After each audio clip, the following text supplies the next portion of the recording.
Ya, shalom Sobat Berita Mujizat TV dimanapun kalian berada, kembali lagi di program Menang Menuju Terang. Ya, di episode kali ini kita mau bahas tentang kalau jauh dari komunitas itu awal kehancuran. Nah, soalnya kayak gini nih, karena Ros ini adalah salah satu orang yang diberkati dari adanya komunitas gitu kan.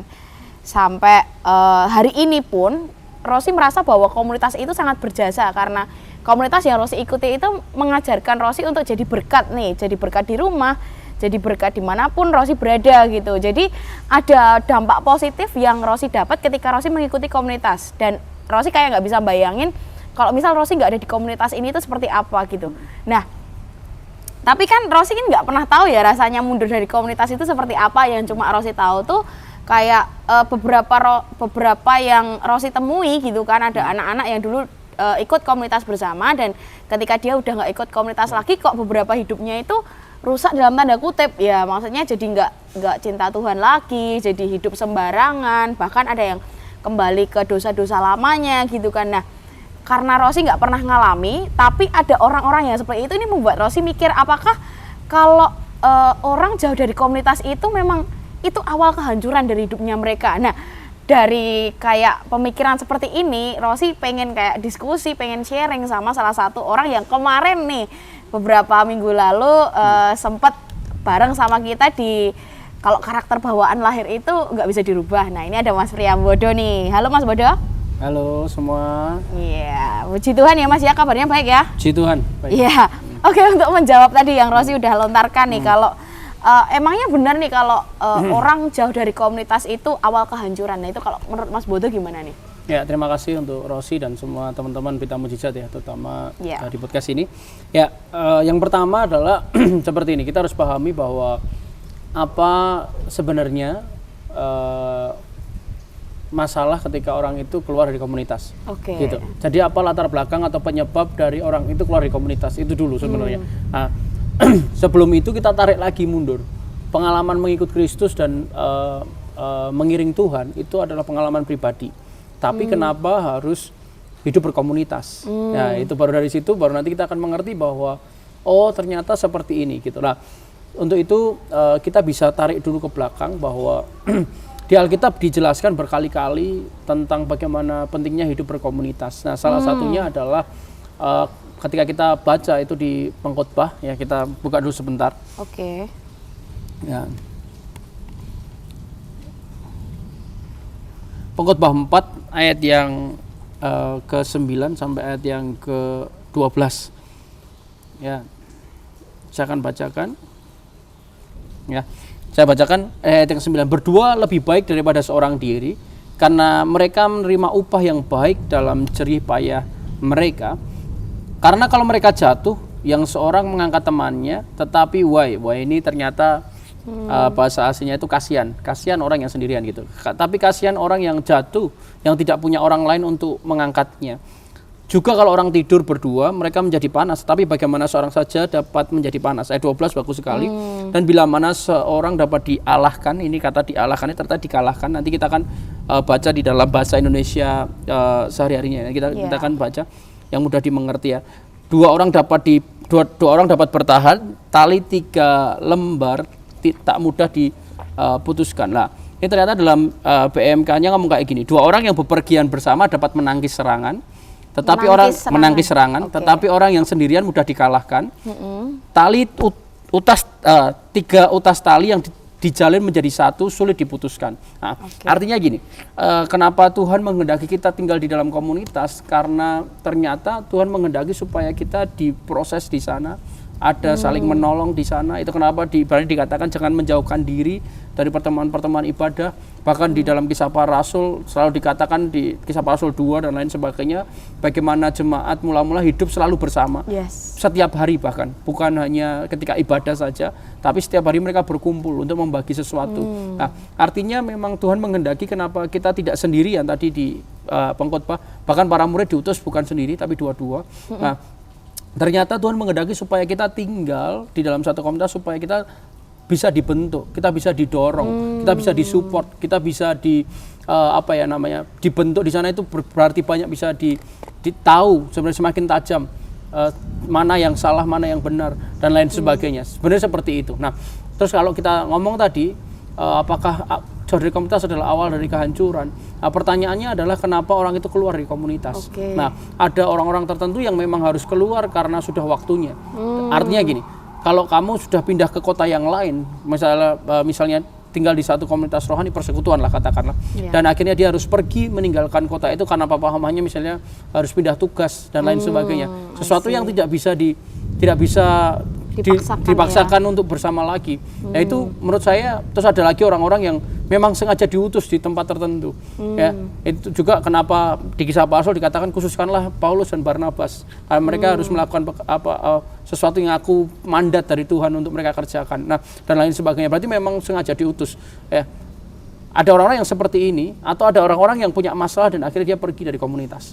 Nah, itu sesuatu yang sangat berbeda. Itu kenapa dikatakan awal kehancuran itu dimulai dari apa sebab mereka pergi dulu. Ya, kalau mereka pergi memang untuk hal-hal yang sudah harus dilakukan, artinya ya tadi misi, ada karena keadaan harus meninggalkan, atau misalnya pindah kerjaan, ya, atau pindah rumah dan lain sebagainya. Bagi saya nggak apa-apa. Nanti kita akan lihat. Ya, saya pernah share di beberapa persekutuan. Sehingga orang berkata bahwa ketika api unggun itu diambil, ya orang sekalian kalau kayu api unggun, kalau kayu itu diambil dari api unggun, apa yang terjadi itu loh. Itu kan selalu saya khotbahkan kemana-mana. Sehingga orang berpikir kayak gini, oh maka kayu yang diambil ini akan mati. Sebenarnya tidak. Kayu ini justru akan menjadi bara api yang menyala lagi ketika dia ada di tempat yang kering. Nah, seringkali orang berpikir bahwa ketika langsung keluar dari komunitas, apakah langsung, wah nanti aku jadi lemes, jadi nggak bisa. Salah. Justru kamu harus menyala dan membuat keluarga dan komunitas di mana engkau berada. Itu cara berpikir orang percaya. Itu kenapa para rasul dimanapun mereka akan membentuk seperti jaringan. Mereka akan membentuk keluarga, komunitas dimanapun mereka berada. Tapi kalau mereka keluar dari komunitas gara-gara masalah, gara-gara banyak hal yang belum diselesaikan, menurut saya ya itu adalah awal kehancuran. Tapi kalau orang itu keluar karena memang tadi yang kita sebutkan, maka justru yang terjadi apa? Akan semakin banyak lagi orang-orang yang akan dimenangkan buat Tuhan, atau bahkan keluarga-keluarga baru dilahirkan. Seperti itu. Oke, jadi sebenarnya kenapa penting komunitas itu ya karena di komunitas itu tempat untuk kita bertumbuh bersama gitu ya. Tapi aku tadi kayak note banget sih, kayak belum tentu kalau kamu keluar dari komunitas itu kamu akan lemes gitu, kamu akan jatuh dan lain sebagainya. Semua tergantung dari kenapa kamu keluar dari komunitas itu kan. Justru kalau kamu tahu bahwa kamu adalah terang Tuhan gitu kan, kamu adalah apinya Tuhan, ya kamu keluar dari komunitas, kamu harus membuat api-api yang lain gitu kan. Luar biasa sih. Nah terus kalau misal gini Mas, sebenarnya kalau misal komunitas itu kan mengajarkan sesuatu yang baik gitu kan, nggak ada kan komunitas yang ya mungkin komunitas di luar Tuhan bisa mengajarkan sesuatu yang tidak baik. Tapi komunitas yang di dalam Tuhan, mereka kan mengajarkan sesuatu yang baik, termasuk kayak moral, etika, terus perbuatan yang baik gitu kan ya. Sebenarnya kalau kita sendiri nggak usah ikut komunitas pun kita bisa mempelajari gitu loh. Berarti terus untuk apa komunitas gitu kan? Nah itu menarik.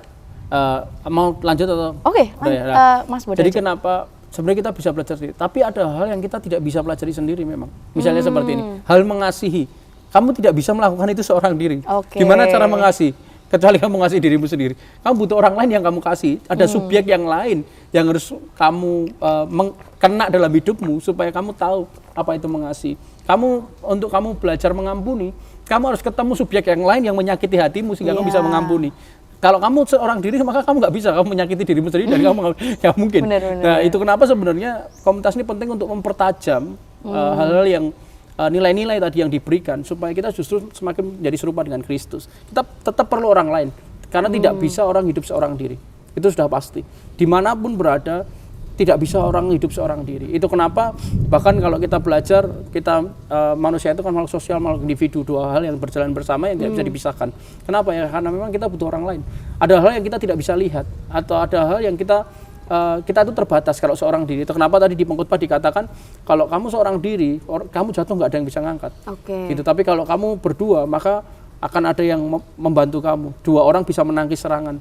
BMK katakan bagus sekali. Karena kamu nggak tahu dari mana kamu akan dapat serangan, itu dan lain sebagainya. Sebenarnya kenapa kan bisa belajar sendiri, bisa. Tapi sebenarnya tidak akan tajam kalau tidak tinggal di dalam komunitas. Itu kenapa tadi saya ngomong kalau kamu keluar bukan seorang diri, kamu harus buat komunitas yang lain. Karena kamu tetap butuh orang lain untuk berdiri terus. Nah, justru yang jadi pertanyaan adalah ketika kamu keluar dari komunitas dan kamu merasa capek, lemah dan lain sebagainya, jangan-jangan stamina rohanimu dipengaruhi oleh orang-orang di luar dirimu. Dari luar. Dan itu percayalah itu tidak langgeng. Apa yang berasal dari luar itu tidak langgeng. Itu kenapa selalu dikatakan telur itu pecah dari dalam, maka dia akan ada kehidupan. Kalau telur itu dipecah dari luar, maka yang ada kematian. Sama juga, seringkali berapa banyak orang itu mendapat kekuatan dalam tanda kutip dari komunitas saja, tapi tidak benar-benar ngerti kamu berdiri di atas dasar yang apa. Gitu. Kalau kamu berdiri di atas dasar Tuhan yang kebenaran, maka dimanapun kamu pergi, kamu akan tetap kuat bertahan. Justru kamu akan membuat komunitas itu semakin kuat dan beragam. Dari situ, Rosi, kenapa penting berkomunitas dan lain sebagainya. Ya, jadi memang benar juga sih ya, ada beberapa orang yang memang komunitas itu memberi kekuatan ya untuk dia, tapi jangan sampai itu jadi kayak kekuatan pertama gitu, tetap kayak yang source-nya, main source-nya itu ya tetap pribadi kita sama Tuhan. Komunitas itu cuma support system untuk kita bisa bertumbuh. Gitu. Nah itu poin penting juga sih ya. Nah, jadi sebenarnya gini Mas, kalau misal orang keluar dari komunitas, itu tanda-tandanya dia menuju kehancuran itu apa? Ya, ya tadi yang tanda-tanda kehancuran itu yang pertama adalah ketika kamu keluar dari komunitas dan kamu meninggalkan komunitas itu karena ada masalah. Karena ada masalah. Ada masalah. Itu udah, kalau itu bukan clear dari Tuhan, gesean maka ya, kamu bertengkar. Ada apapun lah, masalah keuangan, masalah gesean, masalah dan lain sebagainya. Pokoknya kalau meninggalkan sesuatu komunitas bukan gara-gara yang tadi, yang positif, tapi gara-gara ada sesuatu yang negatif, berarti ini adalah awal dari kehancuran. Kenapa? Berarti artinya kita gagal untuk berproses bersama. Nah, yang kedua, tanda-tanda kehancuran kalau kita keluar dari komunitas adalah kita tidak lagi berapi-api di dalam Tuhan dan untuk jiwa-jiwa. Kita tidak lagi bersemangat untuk melayani Tuhan, melaksanakan mandat ilahi dari Tuhan.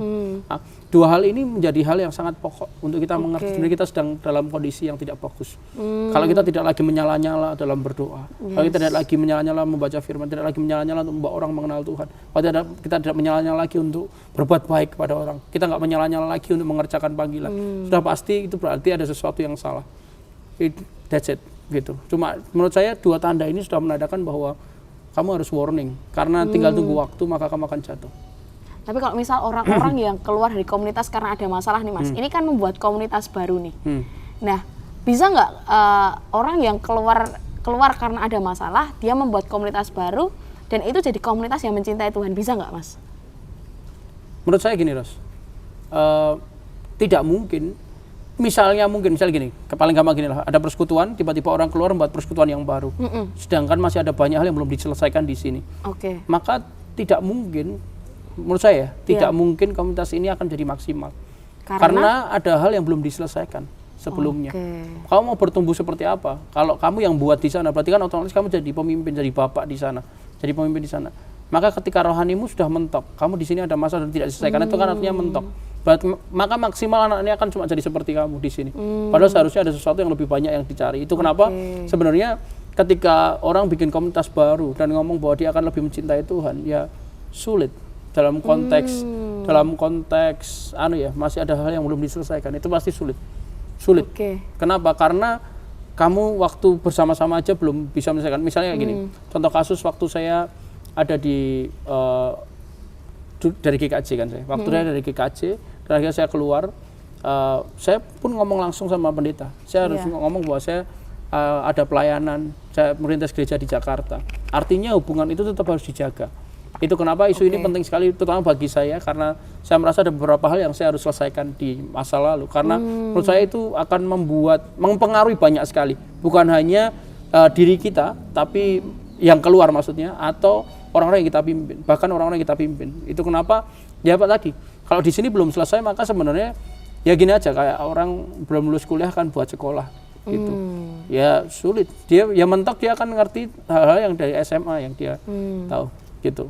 Jadi akan sulit lah, karena memang belum selesai di sini. Ya, misalnya skripsinya belum pernah dikerjakan, lagi mana dia mengajari orang, membuat komunitas untuk bisa menyelesaikan skripsi, sehingga skripsinya belum selesai. Kayak gitu menurut saya. Jadi itu kayak ya itu tadi ya, maksudnya kamu nggak naik kelas, kamu mau pindah sekolah pun karena kamu nggak belajar gitu loh. Ya akhirnya nanti di sekolah yang baru pun kamu akan tetap nggak naik kelas karena memang kamunya nggak mau berubah karena yang kemarin tuh belum selesai. Oke, paham sih. Oke, ini yang terakhir Mas, ada nggak kayak encouragement, dorongan buat teman-teman sobat BMTV nih, kenapa sih harus berkomunitas dan nyari komunitas yang benar tuh seperti apa gitu? Ya, kalau saya mulai justru dari nyari komunitas yang benar. Nyari komunitas yang benar itu jelas yang membuat kita semakin tajam di dalam panggilan kita, gitu. Sepahit apapun, ya, pokoknya yang membuat kita bertumbuh dan membuat kita berapi-api untuk mengerjakan mandat dan panggilan Tuhan dalam hidup kita, membuat potensi kita keluar, ya, maka itu adalah komunitas yang benar. Tapi sebaliknya, kalau komunitas itu adalah komunitas yang membuat kita nyaman dalam tanda kutip, nyaman, merasa diterima, tapi tidak pernah membuat pertumbuhan dalam diri kita, membuat kita semakin tajam. Mungkin itu bagus, tapi sebenarnya kita sedang, ya tadi misalnya kamu dari SMA mau lulus, tapi kamu nyari sekolah lain yang SMP, ya kelihatan lebih pintar di situ, lebih bagus, tapi sebenarnya kamu tidak bertumbuh karena apa? Karena kamu di sini SMA, di sini lebih diterima, tapi SMP lebih pintar sebenarnya, tapi ya kamu SMP, gitu. Dalam artian, dalam konteks secara karakter, secara kerohanian dan lain sebagainya, ya.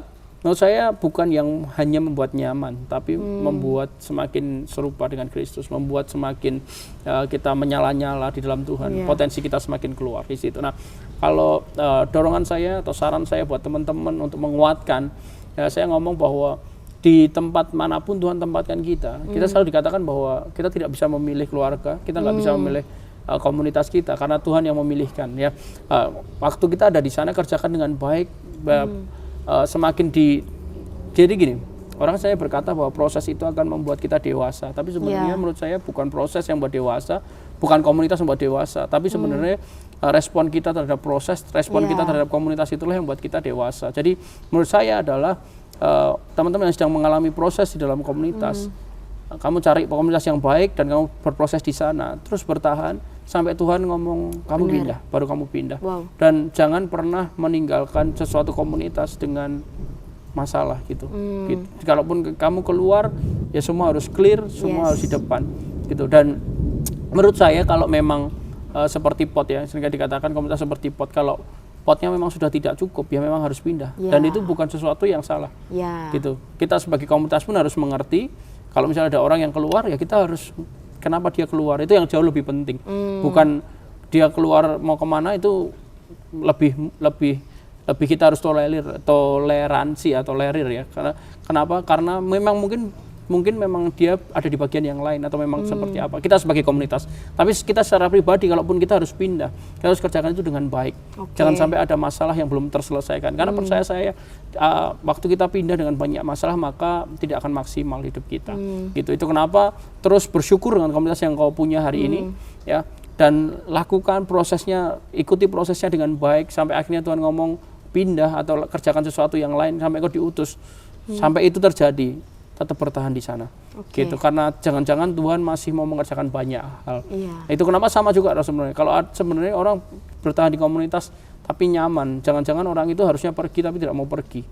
Gitu lah, itu yang harus kita, makanya lebih sulit juga. Awalnya kita nggak mau berkomunitas, komunitas Tuhan suruh pindah, kita nggak mau pindah malah. Itu kenapa sebenarnya seperti itu menurut saya. Yang kita harus sebagai orang Kristen, kita harus terus menguji diri kita sebenarnya ada apa dan lain sebagainya. Itu kenapa ikuti prosesnya.